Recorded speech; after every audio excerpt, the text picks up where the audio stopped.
There are moments in life that don't need loud alarms or crashing thunder to make themselves unforgettable. Sometimes the most defining moments unfold in silence, in the tight hush between heartbeats, in the stillness of a gaze that lasts too long, or in the subtle shift of energy in a room full of strangers. For Trevor Daniels, that moment arrived at 7:52 a.m. inside Gate 47B of SkyNova's bustling terminal. The airport buzzed with its usual morning rhythm. Travelers rushed past each other with suitcases in tow, phones pressed to ears, coffee cups trembling in sleep-deprived hands. But Trevor, a 17-year-old high school senior, walked with unshaken calm. Clad in a dark gray hoodie, pressed black jeans, in sneakers so spotless they could have been new, he blended into the crowd like any other teenager. Except Trevor wasn't just any teenager. His boarding pass read Seat 2A, First Class, a seat his father, Isaiah Daniels, CEO and controlling shareholder of SkyNova Airlines, had quietly booked for him as a reward after Trevor completed an advanced robotics internship at MIT. Yet no security detail trailed him, no attention-drawing fanfare followed. Just Trevor, with his duffel bag slung over one shoulder and a quiet dignity carved into every step he took. As he entered the aircraft, the cool whoosh of the cabin greeted him. A middle-aged couple in the front row briefly glanced up from their tablets. A businessman sipped orange juice with disinterest. And then there was her, Sophie Crane, the lead flight attendant assigned to first class that morning. She was tall, poised, with perfectly styled blonde hair and a tailored navy uniform that matched the airline's crisp branding. Her eyes scanned Trevor with the precision of a barcode scanner, and something, just a flicker, shifted in her expression. A slight wrinkle in her brow, the ghost of hesitation in her step. Trevor offered a polite smile as he moved towards seat 2A. Sophie's heels clicked briskly down the aisle. She stopped just short of him. "I'm sorry," she said, her voice dipped in condescension, wrapped with professional restraint. "I believe you may have taken the wrong seat." Trevor blinked. Calmly, he pulled out his boarding pass and held it up. "This is seat 2A, right?" Sophie didn't even glance at the ticket. "Sir, I'm going to ask you to step aside. There must be a mistake." "Mistake?" Trevor tilted his head, his tone even. "My name is Trevor Daniels. This was booked 2 weeks ago." By now a few heads had turned. Whispers stirred like the rustling of paper. The businessman 2 rows back lowered his newspaper just slightly. A woman across the aisle clutched her handbag a bit tighter. "I'll just confirm with the gate," Sophie said, already signaling to a junior attendant. "Please wait near the galley." There was no apology, no explanation, just command. Trevor hesitated, but only for a second. He wasn't the type to make a scene. His father had always taught him, "Let the silence reveal the truth. Dignity is loudest when it whispers." So he quietly stepped aside and waited. 3 minutes later, 2 uniformed airport security officers approached, Officer Brent Lawson at the lead. He looked to be in his early 40s, stern-faced, his badge glinting under the fluorescent lights. "You're the one in 2A?" he asked curtly. Trevor nodded. "We need you to come with us. There's been a boarding discrepancy." Trevor didn't argue. He didn't raise his voice. He simply looked around at the cabin of first class, at the staring eyes, the judgment simmering beneath false politeness. Not one person said a word. As he stepped off the aircraft, a teenage girl sitting near the front discreetly hit record on her phone. Her camera lens captured the moment Trevor Daniels, young, black, dignified, was quietly escorted off a plane while holding a perfectly valid first-class boarding pass. What the camera didn't capture was Trevor's heart rate, steady like a metronome, nor the silent resolve that grew inside him with each step. He wasn't angry. Not yet. He was still. Back in the terminal's security room, Trevor sat calmly in a gray chair, flanked by 2 guards. His bag lay unopened at his feet. Brent Lawson shuffled papers, made phone calls, and returned every so often to say, "We're sorting this out. Just wait." An hour passed. Meanwhile, in a glass-towered office hundreds of miles away, Isaiah Daniels stood in front of a floor-to-ceiling window, speaking on a muted call with a board member. His phone buzzed. A single text from his son lit up the screen. "Removed from my seat. No explanation. Still waiting." Isaiah didn't move. He didn't speak. He stared at the message as if the pixels themselves were burning a hole through the glass in his hand. And then he turned to his executive assistant and said 3 quiet words. Activate Protocol Eclipse. It was a sentence only 5 people in the company had ever heard. Back at the terminal, the status boards began to glitch. Flight after flight on SkyNova's schedule flipped from on time to delayed. Passengers murmured, phones buzzed, gate agents looked puzzled. Flight 381, the one Trevor had been removed from, remained grounded. Sophie Crane returned to the cabin, confused. "They're saying there's a technical issue," she told passengers with a tight smile. "We appreciate your patience." Trevor, still waiting in the back room, finally looked up at Officer Lawson. "How long do you plan on keeping me here?" Brent shrugged. "We're just doing our job." Trevor nodded slowly. "Me too." At that moment, the teenage girl's video hit the internet. In less than an hour, it would climb to over 2 million views. But for now, Trevor Daniels sat still, unmoved, unbroken. A silent storm is building in plain sight. The air inside SkyNova's command center, located on the 54th floor of the company's Manhattan headquarters, was never meant to feel tense. It was designed to exude control. Glass walls, ambient lighting, polished concrete floors. But on this particular morning, the silence after Isaiah Daniels spoke was not designed. It was earned. "Activate Protocol Eclipse," he had said, calmly, clearly, irrevocably. His assistant, Maria Feldman, a woman with 20 years in crisis response and the nerves of a bomb tech, didn't question him. She picked up the black rotary phone at the edge of the room, a relic that only served one purpose. It connected directly to SkyNova's internal incident response unit and could override live flight paths within minutes. Within 10 seconds of her turning the dial, 5 people across 5 departments received silent push notifications. Protocol Eclipse meant one thing only: ground all non-critical SkyNova flights. Someone crossed a line. Meanwhile, back at Gate 47B, passengers aboard Flight 381 were growing restless. A few tapped away on social media. Some grumbled audibly. Sophie Crane, whose mask of professionalism was starting to crack, leaned against the back of the first-class cabin, arms folded. She still hadn't made sense of what was happening. One moment she'd escorted a confused teenager off the plane. The next, radio silence, followed by delays and technical lockdowns she wasn't authorized to question. The intercom squawked mid-thought. "Ms. Crane," came a voice from the gate phone. "You're being requested at the terminal supervisor's office immediately." Sophie blinked. That was unusual. Very. As she stepped off the plane, her heels echoing across the polished floor of the jet bridge, a storm was already building online. The teenage girl's video had exploded on TikTok, reposted on Twitter, now X, Instagram, and even LinkedIn, captioned, "This young man was kicked out of first class." For what? Having the wrong skin color? Within 30 minutes, hashtags like Trevor Daniels, Just SkyNova Shame, and Boarding While Black began trending. But Trevor, still seated in the stark gray holding room, wasn't checking his phone. He didn't need to. He knew his father, knew what that single text would ignite. "Mr. Daniels," Officer Brent Lawson finally said after another half hour, "we've received confirmation that your ticket was valid. You're free to go." Trevor didn't thank him. He stood, collected his bag, and with his usual quiet composure asked, "Has the flight departed?" Lawson cleared his throat. "Not yet." "Then I'd like to reboard." "I'm not sure that's possible at this moment." "I wasn't asking." The firmness in Trevor's voice stunned even Lawson. There was no yelling, no attitude. But in that simple statement was the weight of someone who knew who he was. A teenager, yes, but also a Daniels. Before Lawson could reply, another voice entered the room.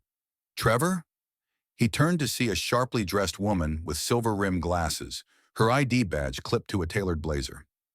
"Ms. Kendra Brooks, SkyNova Corporate Security Liaison," she introduced herself. "I've been sent here on behalf of the executive office. Would you please come with me?" Lawson stepped back. This was clearly out of his jurisdiction now.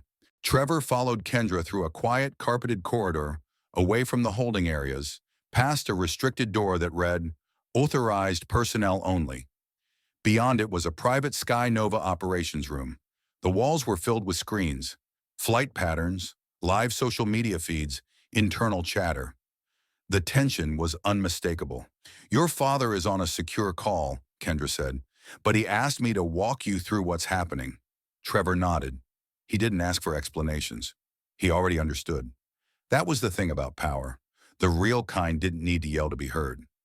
At that moment, Sophie Crane was escorted into the same room, but through a different door. Her uniform still immaculate, but her expression shaken.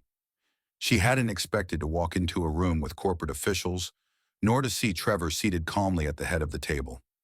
Her gaze flicked to him, and for the first time that day, her voice faltered. "I didn't know—" Trevor raised a hand. "Let me ask you something." Sophie paused. "If I were dressed the same, spoke the same, but had a different face, would we be here?" The question hung in the air, heavier than steel. Sophie opened her mouth, closed it. No answer came. Kendra stepped forward. "Ms. Crane, effective immediately, your assignment is suspended pending further review. You are to surrender your badge and report to HR at headquarters by noon." Sophie stood still, stunned. "You can't just—" "I can," Kendra said evenly. "And I will." Trevor stood, slung his duffel over one shoulder again, and looked at Sophie once more. Not with hatred, not even anger. Just clarity. "This isn't about revenge," he said, his tone low and steady. "It's about repair." Then he turned to Kendra. "I'd like to reboard now." "Yes, Mr. Daniels. Follow me." But the drama wasn't over. As they approached the gate, news cameras had already begun to gather outside the terminal. Someone had leaked that the teen removed from SkyNova Flight 381 is the son of CEO Isaiah Daniels. That one headline would set off a ripple effect. Investors would demand a public statement. Flight 381 would be permanently delayed. 3 crew members, including Sophie, would be removed and investigated. The FAA would quietly request a meeting. But for Trevor, all of that was noise. He re-entered the plane not with bravado, but grace. Passengers watched as he reclaimed Seat 2A without ceremony. The same businessman who had earlier sipped orange juice looked up, then lowered his eyes. Because now everyone knew. Trevor Daniels wasn't just a teenager in a hoodie. He was the son of the man who owned the sky they were flying in. The moment Trevor Daniels sat back down in Seat 2A, the cabin seemed to hold its breath. No announcement was made. No flight attendant greeted him. But every pair of eyes that had once dismissed him now carried a strange mix of shame, guilt, and discomfort. And yet Trevor didn't flinch. He adjusted his backpack at his feet, folded his hands in his lap, and stared straight ahead. Not in anger, not in pride, but with purpose. Somewhere across the terminal, Sophie Crane was sitting in a silent administrative room, her badge gone, her authority revoked. And though no one said it out loud, she knew what this was.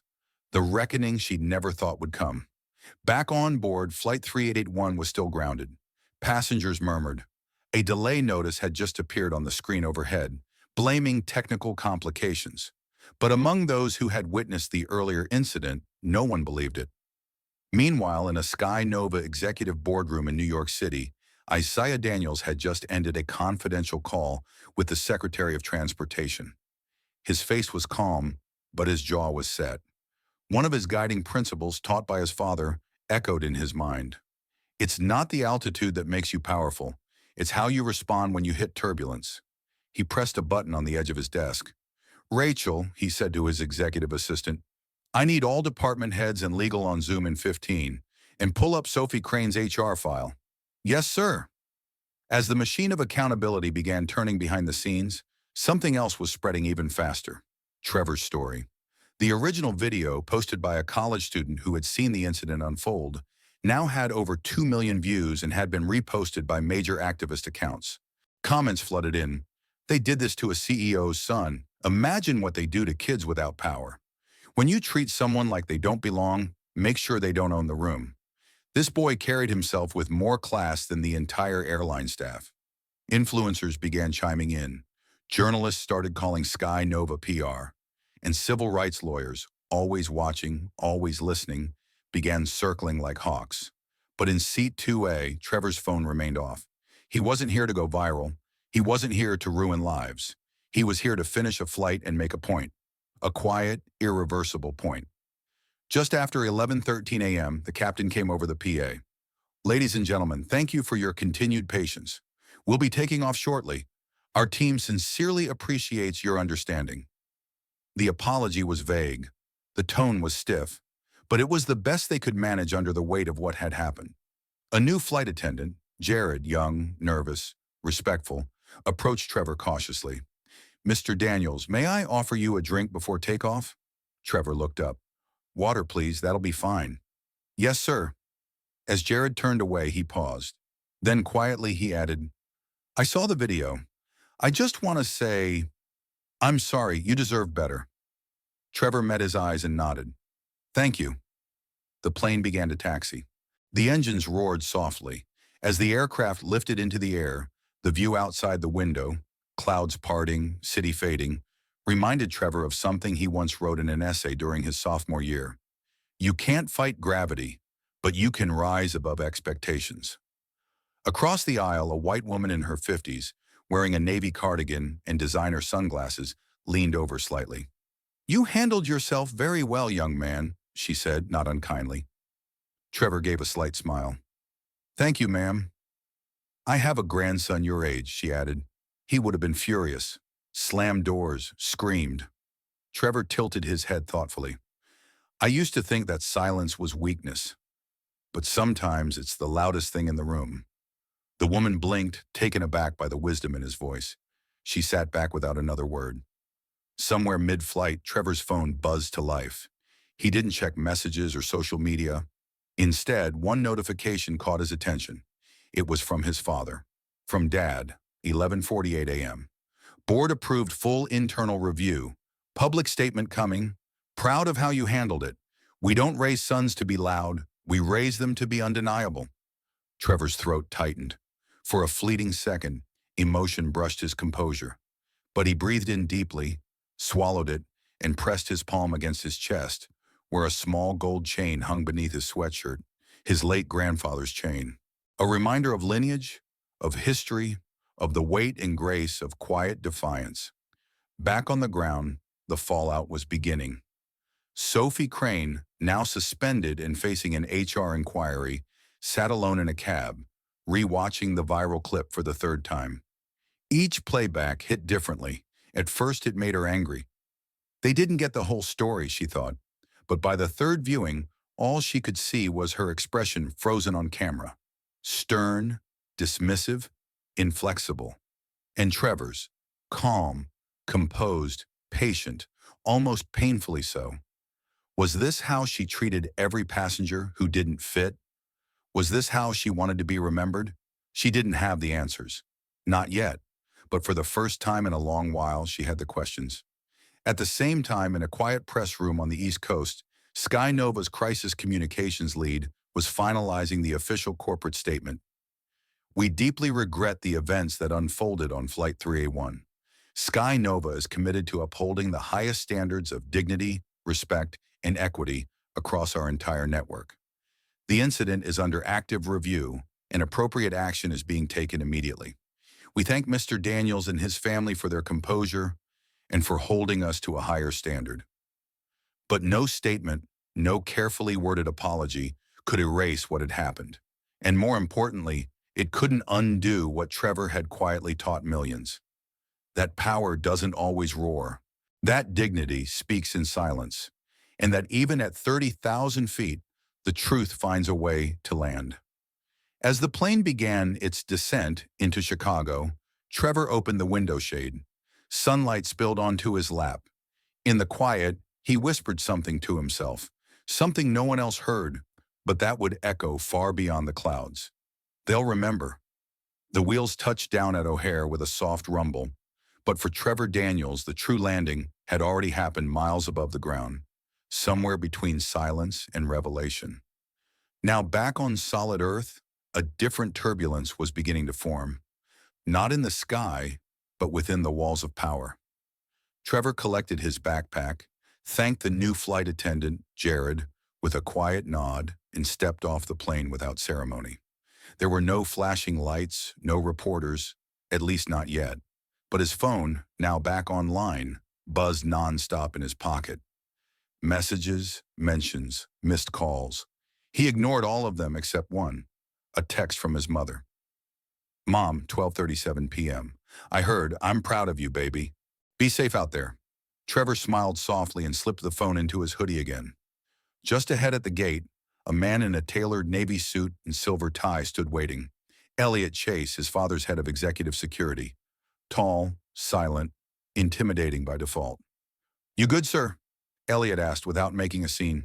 Trevor nodded once. Yeah, I didn't expect backup. Wasn't negotiable, Elliot replied with a half smirk. Boss said you leave that jet bridge alone exactly once. From now on, no chances. The two walked down the terminal quietly, Trevor's face shielded by his hoodie. Elliot kept a respectful distance, but watchful eyes. The world had changed in hours, and everyone knew it. Somewhere inside SkyNova's command center, phones were ringing nonstop. A formal inquiry had been initiated. An internal document labeled SkyNova Priority Escalation, Incident FL31, had now been circulated to every department head in red-letter confidentiality. At the top was a directive straight from Isaiah Daniels himself. Immediate suspension of personnel involved. Third-party investigation required. All internal training modules on racial equity and bias are to be reviewed by outside experts. Full transparency. We don't spin this. We solve it. In other words, no more hiding. Meanwhile, at the airline's downtown headquarters in Chicago, Sophie Crane was sitting across from two HR officers, her expression unreadable. She hadn't cried. She hadn't denied. But she hadn't defended herself either. One of the officers, a woman named Lenora Fisk, finally broke the heavy silence. Sophie, she began gently, this isn't just about protocol. This is about perception, about treatment, about whether a young man, ticketed, quiet, compliant, was removed not because of conduct, but because of who he was. Sophie inhaled slowly, then let the truth slip from her lips like an anchor. I didn't see him, she whispered. Lenora blinked. You didn't see him? I saw a hoodie, a seat number, a face I didn't expect in 2A, and I made a decision. Fast, too fast. Sophie looked down at her hands. I've flown thousands of hours. I've handled irate passengers, even emergencies. But this was something different. Lenora nodded, measured. We're not here to crucify you, Sophie, but we are here to understand, so we can make sure this never happens again. Silence fell again.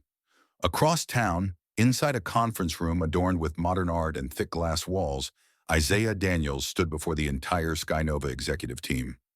Most had flown in overnight. A few still looked jet-lagged. All were tense. Isaiah didn't waste time. I founded SkyNova with a single vision. Dignity at altitude, he said, voice deep, steady. That means every passenger, every crew member, every child, parent, or elder who walks onto our planes should feel seen, should feel human. He paused. And yesterday, one of our own forgot that. A few executives exchanged glances. Isaiah continued, I am not here to protect a brand. I'm here to protect what the brand is supposed to stand for. If that means we lose face in the short term, so be it. But if we don't act with integrity now, we lose everything in the long run. Then he turned to the screen behind him. On it appeared a still from the viral video. Trevor sitting quietly, hands folded, head held high, as Sophie barked orders at him. The image needed no explanation. No spin, Isaiah repeated. We speak the truth. We own it. And we transform. Back in Trevor's world, the day was far from over. He had planned to grab a rideshare and head back to his dorm. But before he could even reach baggage claim, someone tapped him on the shoulder. Mr. Daniels? He turned, expecting a staffer.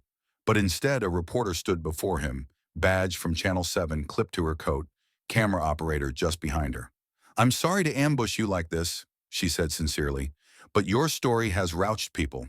Would you be willing to speak just a few words about what happened up there? Trevor looked past her, toward the glass doors leading out to fresh air and anonymity. Then he looked back. Not yet, he said quietly. Let the airline speak first. I'll speak after that. The reporter blinked, surprised. Is that a no? It's not now. Trevor walked on, flanked by Elliot. The camera didn't follow him, but the moment was already inked into the public conscience. Across social media, thousands of tweets continued to pour in. This is not just about a flight.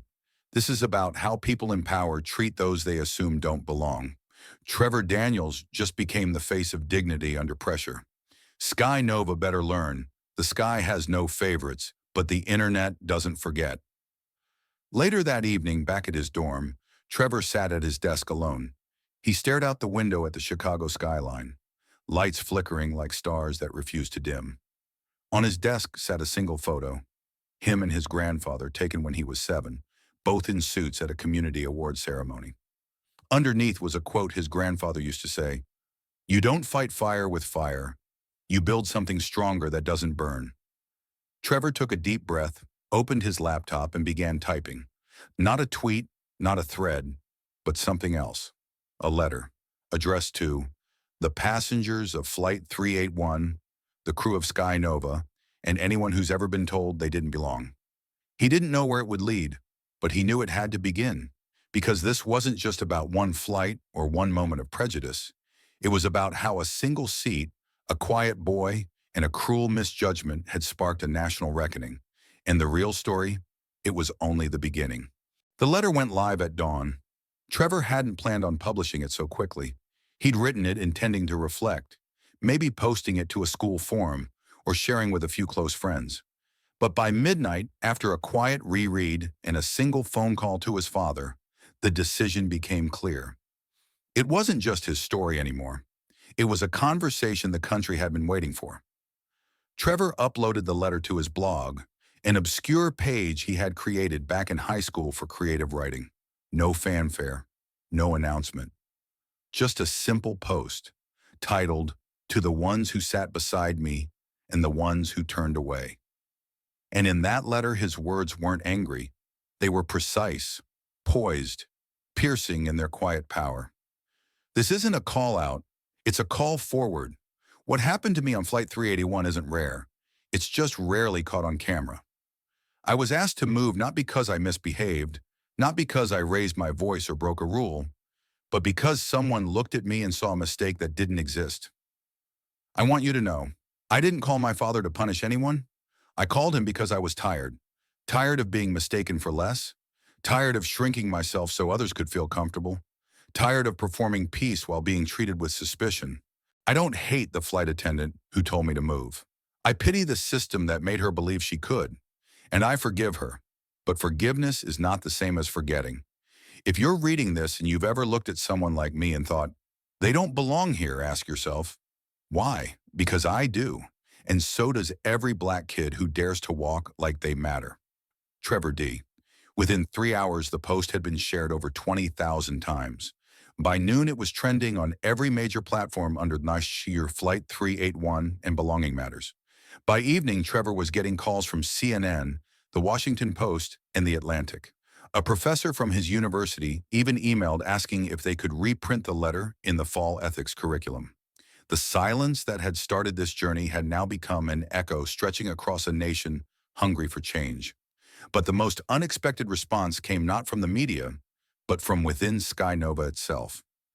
That same morning, the airline issued a formal video statement, presented not by a PR spokesperson, but by Isaiah Daniels himself, seated behind a modest desk, no suit, no teleprompter, just him and the truth. "Yesterday," Isaiah began, "my son experienced something on one of our flights that no one, especially a young black man, should ever experience. Being treated like he didn't belong." He paused, letting the weight of his words settle. And he wasn't alone. Because this incident, while personal, reflects a pattern I now realize we failed to confront fast enough, deep enough, or publicly enough. That ends today. He went on to outline 3 sweeping reforms that would begin immediately. Mandatory unconscious bias and equity training across all SkyNova personnel, pilots, crew, gate agents, and corporate teams, administered by third-party organizations with real accountability.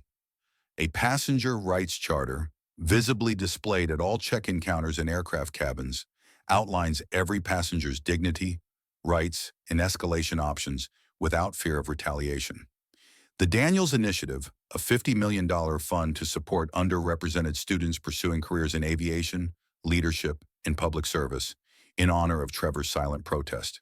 The video closed not with a tagline, but a message written in Isaiah's hand. The sky doesn't belong to one kind of person, neither should the seat beside you. The statement sent shockwaves across the airline industry. Other CEOs, some cautiously and others boldly, began issuing their internal memos. Some promised to review their training.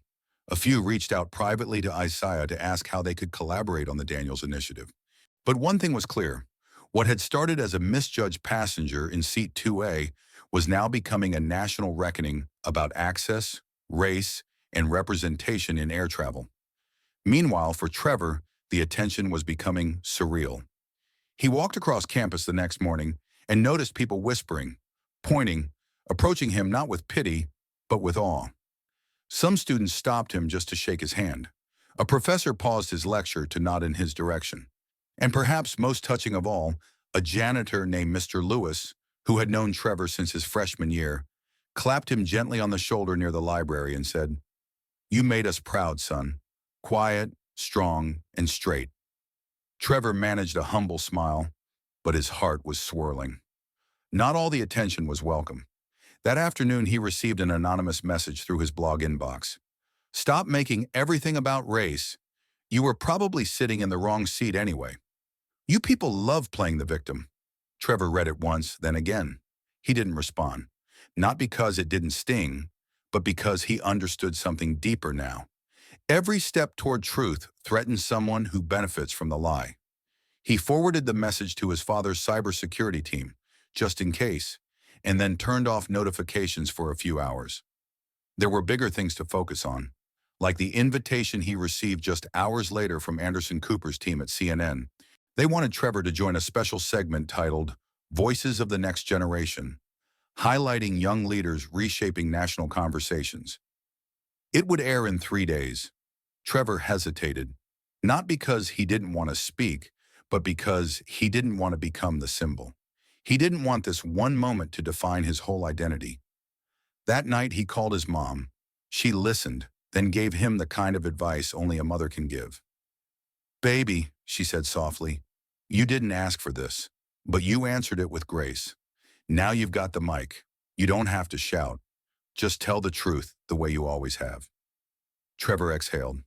"Thanks, Mom." In another part of the city, Sophie Crane sat in her apartment, watching the headlines swirl on TV, her face pale, her eyes hollowed by regret. Her official status at SkyNova was on leave pending investigation, but she knew what that meant. She wasn't angry at the boy. She wasn't even angry at Isaiah Daniels. She was angry at herself for being so sure, so quick, so blind. She turned off the TV, sat at her small dining table, and opened her laptop. She didn't log on to social media. She didn't write an apology tweet. Instead, she opened a new document, and she began typing. "I was the flight attendant on Flight 381, and this is what I didn't know. About the world, about others, and myself." She didn't know if she would publish it, but like Trevor, she had to begin. Because healing always starts with honesty, and sometimes the first person you need to tell the truth to is yourself. The interview aired at 8:01 p.m. on a Thursday, prime time. Trevor Daniels sat beneath the studio lights, not in a suit, but in a charcoal gray sweater and simple slacks. His posture was relaxed, but his eyes held weight, the kind of gaze that carried both the sharpness of memory and the burden of becoming a symbol. Anderson Cooper leaned slightly forward in his seat as the segment opened. "Trevor, thank you for being here." Trevor nodded. "Thank you for inviting me." The first few questions were gentle, about his background, his major, his love of philosophy and creative writing. Then the tone shifted, just enough. "And now," Anderson continued, "the world knows you not just as a student, but as the young man who, without shouting, without even raising his voice, sparked one of the fastest internal overhauls in modern airline history. Did you expect your story to resonate the way it did?" Trevor paused. His fingers were gently laced in his lap. "No," he said softly. "I didn't expect it. But I think a lot of people were already carrying a version of this story in their hearts. Mine just happened to go viral." He looked directly into the camera for a moment. I think people are tired of seeing quiet injustice go unchallenged, and tired of watching people who look like me be made to feel out of place for simply being present. Anderson's eyes softened. And your father, he released a powerful statement, implemented major reforms, and established a scholarship initiative under your name. Was that difficult for your family to navigate, being at the center of both personal pain and corporate response? Trevor exhaled. My dad's always taught me to lead with my values, not my title. That week, he didn't act as a CEO first. He acted as a father. The reforms came later. The first thing he said when I called him that day was, "Are you okay?" The interview ended with a standing ovation from the small studio audience. The segment went viral overnight, watched by over 12 million viewers in the first 24 hours. But it wasn't just viewers watching, it was also people inside SkyNova. And not all of them were cheering.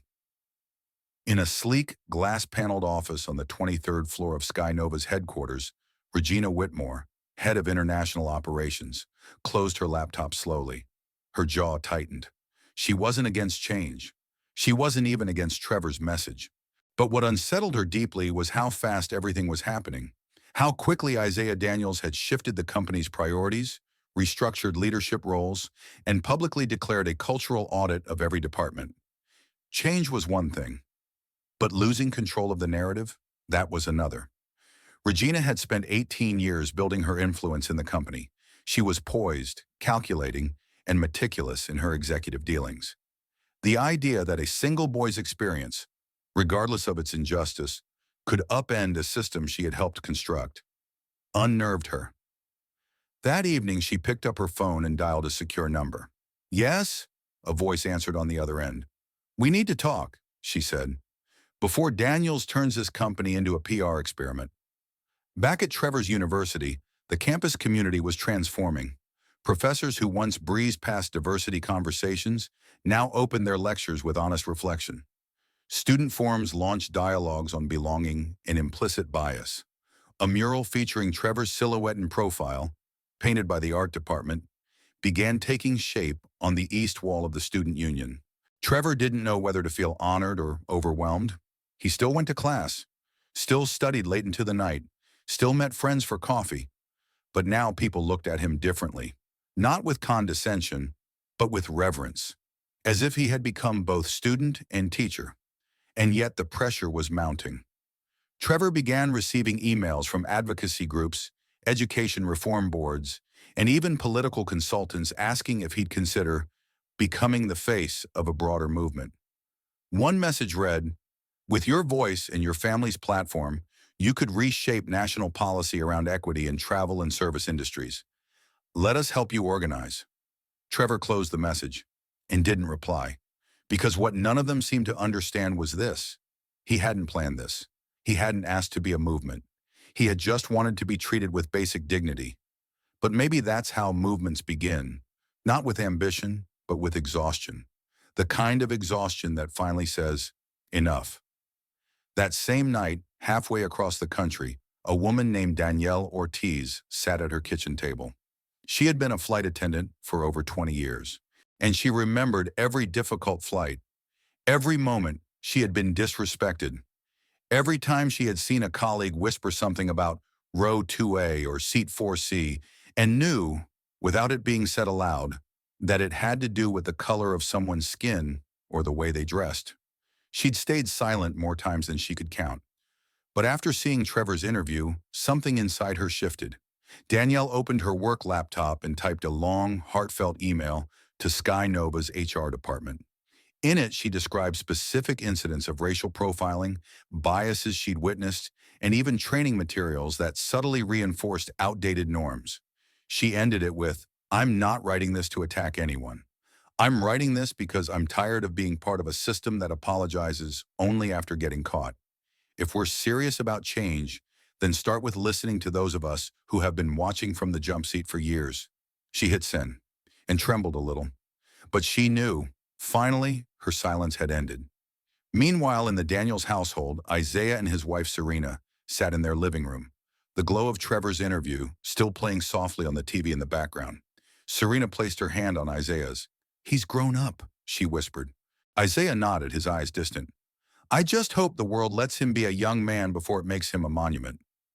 Then he looked at her, more serious now. There are people at the board level pushing back. Quietly. Strategically. Regina? Serena asked. Isaiah hesitated. She hasn't said much publicly, which worries me more than if she had. Serena's eyes narrowed. She underestimated your son. They all did. Isaiah leaned back, exhaling slowly. They underestimated what happens when someone is quietly disrespected and decides not to stay quiet anymore. They sat in silence for a long while, but it wasn't a silence of fear. It was the kind that came before the next battle, and both of them knew. It was coming. The boardroom of SkyNova was filled with silence, thick enough to slice with a knife. Floor-to-ceiling windows framed the New York skyline behind the dozen executives seated around the long mahogany table. But no one was admiring the view. The usual sounds of clinking coffee cups or rustling documents were noticeably absent. Instead, all eyes were on Regina Whitmore as she finished her presentation. A sleek projector displayed a chart showing employee morale trends, investor confidence scores, and public sentiment, each one fluctuating dramatically since Trevor Daniels' silent protest went viral. We are no longer just managing an airline, Regina said, her tone clipped and cool.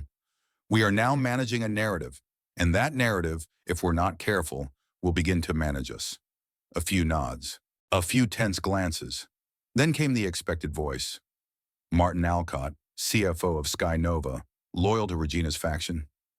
Isaiah's reforms have been good for the press, he said, emphasizing the last words, but risky for our long-term structure, diversity audits, retraining sessions, revised leadership appointments. It's too much, too fast. Regina didn't blink. Exactly. From the far end of the table, Isaiah Daniels sat in calm stillness. He had listened patiently for 37 minutes without interrupting. Now he folded his hands and finally spoke. Too much?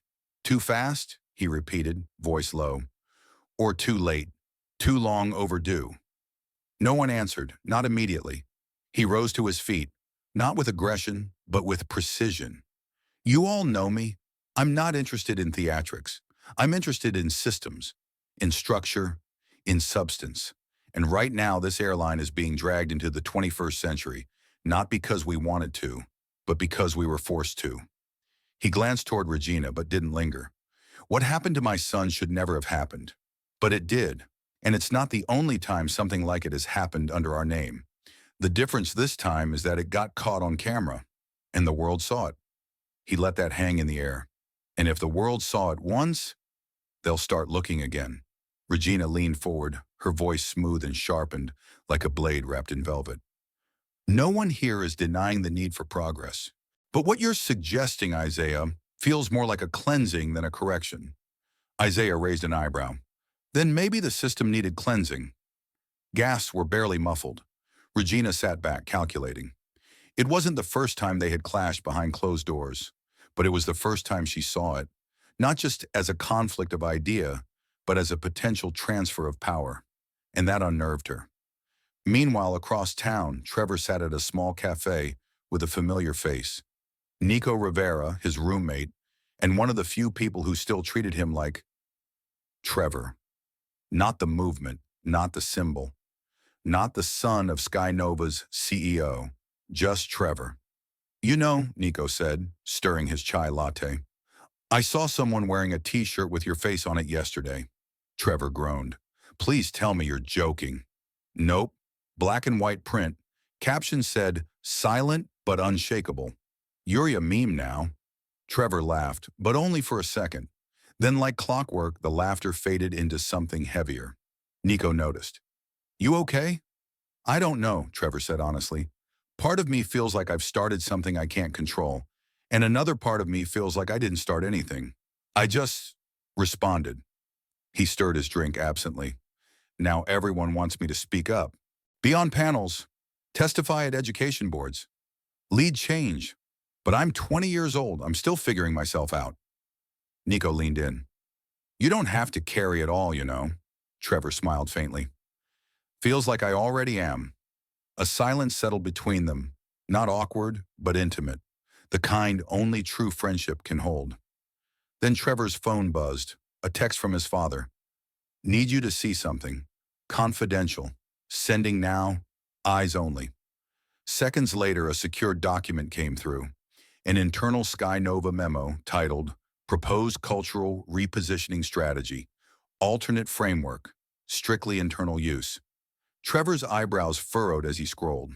Language danced around progress but signaled something else. Words like containment, narrative stabilization, and influence recalibration kept appearing. And at the bottom, a signature. R. Whitmore. At headquarters, Isaiah Daniels sat at his private office desk, staring at the same memo, now printed and marked with red annotations. Serena, his wife, stood behind him, arms crossed. She's organizing resistance, Serena said, voice clipped. You can feel it. Isaiah nodded. She doesn't believe in what we're building. She believes in protecting the structure she helped create. Serena hesitated. Do you think she's dangerous? Isaiah didn't answer right away. Then, she's smart. That's more dangerous than loud. Smart and afraid of losing power. A pause. Serena leaned forward. Then don't play defense, play chess. He looked up at her, a quiet respect in his eyes. Already 3 moves ahead, he said. Across several SkyNova hubs, ripple effects from Isaiah's new policies were already starting. New hires were being vetted under revised bias screening protocols. Leadership teams were undergoing empathy training not just in theory, but with real-life simulations and scenarios drawn from past incidents. But beneath the surface, tension brewed. Some veteran employees muttered about woke takeovers and reverse discrimination. One anonymous internal survey comment read, "We used to run like a machine. Now we run like a protest rally." But others saw the change as long overdue, especially those like Danielle Ortiz, the senior flight attendant who had broken her silence weeks earlier. Her email had triggered an internal investigation, and to her shock, someone from corporate called her back. Not to reprimand, but to thank her, and to invite her to co-design new training modules. That night in the Daniels home, Trevor sat across from his father at the dinner table. I read the memo, he said quietly. Isaiah didn't flinch. And she's trying to pivot the company's voice away from accountability and into control. Isaiah nodded. I know. Trevor leaned forward. Then why haven't you removed her yet? Isaiah looked at his son, not as a father to a child, but as a leader to a future one. Because Trev, systems don't break in a day. They rot slowly, and they heal slowly too. I need to make sure that when we remove her, the entire structure doesn't implode. Trevor processed that, then said, So you're waiting for the right moment. Isaiah's eyes glinted. No, he said, I'm creating it. There are moments that start quietly, like the flick of a lighter in a dark theater. Barely noticed at first. But then, within seconds, everything changes. That morning, SkyNova Airlines didn't know it was standing at the edge of such a moment. At 7:42 a.m., an anonymous user uploaded a file to a whistleblower portal connected to several national news outlets. The title was stark, SkyNova Racial Bias Training Audio. Do not public release. But it was released anyway. By 9:00 a.m., it was trending on every major platform. By 9:05 a.m., Isaiah Daniels was awake and already dialing legal. And by 9:13 a.m., Regina Whitmore was staring at her computer screen, lips tight, hands clenched. The audio was unmistakably her voice. It was a recording from an off-site executive alignment session months earlier. Back then, only a handful of board members had attended. They had thought it was private, safe, unrecorded, but someone had captured it. And now the world could hear Regina saying, we don't need to change the system. We need to control the perception of change. Let them think we're listening. Let them feel included. Meanwhile, we stabilize from the inside. Otherwise, we'll lose our grip. The backlash was instantaneous. Activists, customers, media hosts, former employees, all erupted in fury. By 10 a.m., SkyNova's stock had already dropped 7%. By noon, it was down 13%. That same afternoon, the Department of Transportation's Office of Civil Rights issued a formal letter of inquiry, and the chair of the Senate Committee on Aviation Policy had scheduled an emergency hearing. all within 4 hours. In the Daniels residence, Isaiah stood in the center of his living room, staring at the television. The sound was on, but he wasn't really listening. The headlines scrolled in red and white below footage of protesters gathering outside SkyNova terminals nationwide. Serena walked in, holding a printed copy of the leak's transcript. "She's finished," Serena said simply. Isaiah nodded, but his eyes didn't show relief. "I should be relieved," he murmured, "but all I feel is exhausted." Trevor entered from the kitchen, earbuds still in. "They're already calling for her resignation. Some are asking if you knew, if you were complicit." Isaiah turned sharply. "What?" Trevor held up his phone. "Conspiracy theories are flying. That you let it leak. That you planted her." Isaiah exhaled, sinking into the nearest chair. "I've been fighting her behind closed doors for months, and now it looks like I orchestrated her downfall." Trevor hesitated. "Did you?" he asked quietly. Isaiah looked at him. "No," he said, "but I wish I had." Across the city, Regina sat alone in her penthouse office, a glass of untouched water beside her. Her PR team had begged her to release a statement. Her legal counsel had advised silence. Her assistant had gone home sick, though Regina suspected it wasn't illness, but shame. And yet she sat perfectly composed, as if the chaos outside had not yet touched her inner world. Until her office phone rang. She didn't recognize the number. Still, she picked up. A pause, then a voice she hadn't heard in years. "Funny, isn't it? You always told me perception was everything." Regina froze. "Claudia?" she whispered. The voice on the other end sharpened. "I used to admire you. I believed in your leadership. You taught me how to walk into a room and command respect. But you also taught me how power corrupts quietly." Regina's throat tightened. "I didn't know you were still what? Breathing? Thinking? Recording?" Silence. Then Claudia's voice softened, but didn't lose its edge. "You destroyed people like me, people who didn't fit your mold. But guess what, Regina? You built a house of mirrors, and you finally walked into one that didn't reflect what you wanted." Click. The line went dead. Regina dropped the receiver, and for the first time in her career, she felt fear. Meanwhile, the executive board was scrambling. Emergency meetings, canceled PR events, and damage control campaigns were spinning faster than they could manage. And amid the chaos, Isaiah stood before the internal staff of SkyNova on a live video feed. No script, no advisors, no rehearsals, just truth. "Many of you have heard the recording that surfaced this morning," he began. "It is real, it is disgraceful, and it is not who we will be." He paused, letting the weight of his words settle. "I understand that words alone cannot restore your faith in this company. So I won't ask for trust today. I will earn it, and we will earn it together." Eyes on the lens, hands steady.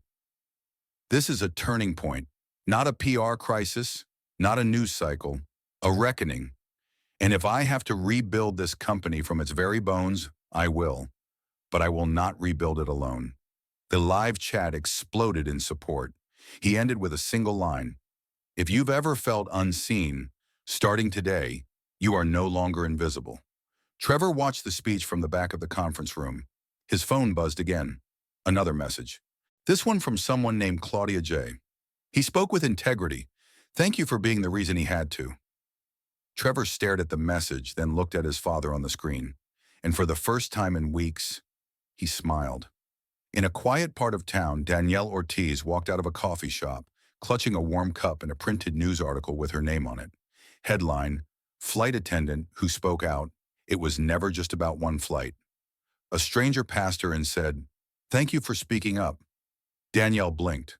The world was changing, not fast enough, not evenly, but undeniably. By the time the sun set that day, SkyNova Airlines was no longer just an airline. It had become a symbol, a battleground for truth, for justice, and for the soul of corporate America. News anchors didn't just report, they dissected. Analysts didn't just interpret, they predicted collapse or transformation. At the center of it all stood Isaiah Daniels, former chief ethics officer, interim CEO, and now the reluctant face of a revolution no one had expected, but everyone was watching. But change is never clean. It comes wrapped in resistance. And Regina Whitmore was not done fighting. At 6:12 p.m., while the SkyNova board held an emergency vote of no confidence, Regina's attorneys delivered a cease and desist letter to every major news outlet. The claim? The audio was doctored. A manipulation? A smear. But by then, forensic analysts had already confirmed the audio's authenticity. Even more damning, additional clips began to surface. In one, Regina was heard mocking inclusion initiatives. In another, she used a racial slur while referencing a former employee's lack of polish. She was done. But Regina didn't leave quietly. Before the vote was cast, she stormed into the boardroom. Cameras were forbidden, but someone recorded on a phone. The grainy footage would go viral within hours. She stood at the head of the table, jaw clenched, posture steel. "You all knew," she hissed. "You all laughed with me, nodded when I said it, benefited when I pushed them out. Don't act like you're above this now. You're just scared because someone turned on the light." Silence. She continued, her voice rising. "Isaiah was always the golden boy. But let's not pretend this airline suddenly grew a conscience. You're just trading in one kind of protection for another." A pause. Then she looked directly into the camera lens of the person recording. "Let the world believe what it wants. But remember, no one climbs without stepping on someone else." And with that, she walked out, her heels echoing like a gavel through the boardroom. The vote passed moments later, 12-1. Regina Whitmore was officially removed from all positions and permanently barred from holding executive roles in any SkyNova affiliate. The statement was swift, clinical, and designed for damage control. Effective immediately, Regina Whitmore has been terminated from all leadership responsibilities. Her views do not reflect the values of SkyNova Airlines or its future trajectory. But for Isaiah, this wasn't about a single resignation. He wasn't interested in a purge. He wanted reform, real reform. Later that evening, Isaiah met with Danielle Ortiz in person for the first time. They sat in a modest cafe, the air warm with cinnamon and fresh coffee. "I didn't think we'd ever sit like this," Danielle said quietly, wrapping her hands around her cup. "I didn't either," Isaiah replied. "But I'm glad we are." There was a pause. Not tense, just full. Danielle looked up. "I didn't leak the recording," she said. "I thought about it. I wanted to, but I didn't." Isaiah nodded. "I know, it wasn't you." "You sound certain." "I am, because I know who did." Danielle blinked. "You do?" He looked at her carefully. "She used to work in Regina's office. Left 6 months ago. Quietly. No lawsuit, no noise. Just disappeared. Until this morning." Danielle put it together. "Claudia Jennings?" Isaiah confirmed with a slight nod. "She said she waited because she didn't want revenge. She wanted timing, impact, a moment when it would matter." Danielle exhaled. "Well, it mattered." Silence again. Then Isaiah leaned forward. "I want to ask you something, Danielle. Something bigger than one position, one policy." She raised an eyebrow. "I'm restructuring the company from the inside, and I need people I can trust. Not to agree with me, but to challenge me when I need it." Danielle tilted her head. "You're offering me a job?" Isaiah smiled. "No, I'm offering you a voice, a permanent seat on the new SkyNova Ethics Council, direct input on training, hiring, in-flight operations. You'll report to no one but the top." Danielle stared at him. Then she whispered, "I never thought I'd be asked." He responded softly, "I never thought I'd be the one asking." And in that moment, two people who had started on opposite sides of a locked cabin door, flight attendant and executive, became something else entirely. Allies. Elsewhere, a boy sat in his room staring at the laptop screen. His name was Malik Jameson, 13 years old. He was the same boy who had once seen Serena Daniels speak at his middle school assembly, inspiring him with stories of quiet resistance and louder impact. Now he watched a replay of Isaiah's public address. He paused it on the words, "If you've ever felt unseen, starting today, you are no longer invisible." He printed that quote, taped it to the inside of his locker, and silently made a vow. One day he'd work for that man. In the airport lounge at Gate 14, a new policy was already in motion. A whiteboard displayed real-time staff diversity data. A QR code linked to a public-facing employee feedback channel, anonymous, protected, and reviewed weekly. And a small plaque was placed on the wall, in honor of those who spoke when it was hardest to speak. No names, no logo, just truth. As night deepened, Trevor Daniels sat in his bedroom, laptop open, fingers poised above the keyboard. He opened a blank document. Title: The Collapse and Rise of SkyNova, a memoir in real time. He began typing, not to expose, not to dramatize, but to preserve. Because some stories aren't about villains or heroes. They're about choices and the people brave enough to make them. The morning after the final board vote, SkyNova Airlines didn't just wake up. It opened its eyes. All across the country, the company's name was splashed across headlines, trending hashtags, talk shows, and even political circles. But for once, it wasn't scandal that drove the conversation. It was the reckoning. Isaiah Daniels stood before a bank of microphones at SkyNova headquarters, flanked by legal counsel, public relations staff, and the newly appointed ethics council. Cameras flashed. The tension was thick, not with fear, but with expectation. "I stand before you," he began, voice even, "not just as a corporate leader, but as a father, a witness, and a man who once stood silent far too long." Behind him, a screen lit up with the words, "The new flight path, transparency, dignity, accountability." In a carefully planned series of announcements, Isaiah rolled out reforms that, even by progressive standards, were seismic. Mandatory bias and de-escalation training for all flight crew and customer-facing staff, including simulations designed by trauma experts and civil rights scholars. A public incident dashboard where anonymized discrimination claims would be published quarterly, along with resolution timelines. A first-class ethics helpline, staffed by independent investigators and overseen by the counsel Danielle Ortiz had joined, and most radically, a passenger advocate program. Real-time ombudspersons on high-risk flights, empowered to intervene. But perhaps the most emotional moment came last. Isaiah cleared his throat. The crowd quieted. "We've renamed our Internal Integrity Initiative," he said, "after someone who reminded us that dignity doesn't come from status, but from how you treat people. From this day forward, every new hire at SkyNova will pass through the Serena Daniels Orientation Center." Gasps, then murmurs.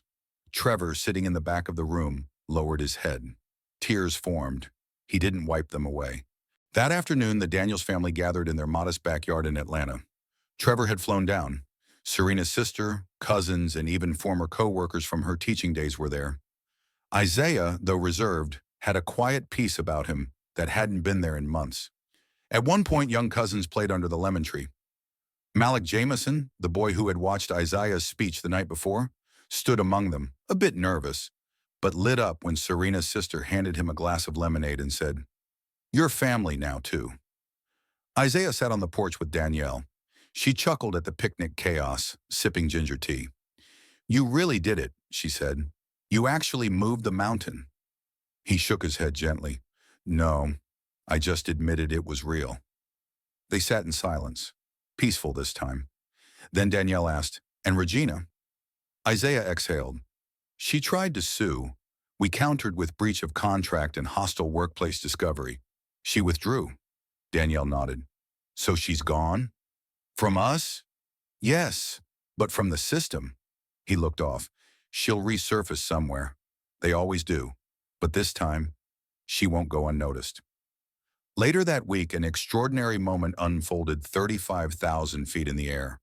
Flight 219 from Newark to Phoenix had just reached cruising altitude. The captain made an announcement that startled many passengers. "Ladies and gentlemen, please join us in a moment of silence. Today marks the first flight operating under the Serena Daniels Initiative, for a woman who showed us how strength can be quiet, but never invisible." The entire cabin fell still. Flight attendants stood solemnly at their stations. Even the usual clinking of glasses paused. A child in row 8 whispered, "Why is it so quiet?" Her mother replied gently, "Because someone brave made it better for the rest of us." And in that suspended silence, something shifted. not just in that aircraft, but in the air itself. The invisible wires of decency, dignity, and hope grew taut, as if real. Isaiah returned to Chicago 2 days later to face a town hall, this time not with the media, but with employees.